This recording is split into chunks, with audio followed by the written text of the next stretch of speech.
Welcome to our channel. Today we are going to show you how to change your name in the Viber app on your phone. If you want to personalize your account or update your display name, this video will guide you through the process clearly and efficiently. First, open the Viber app on your phone.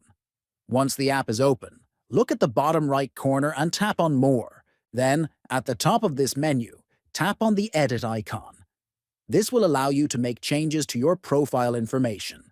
You will see a field labeled Name. Click on this field and enter the new name you want to use. Once you finish typing your new name, it will save automatically, so there is no need to press any extra buttons. Finally, return to the main screen of Viber to confirm that your new name appears correctly to your contacts. Changing your name in Viber is quick and simple.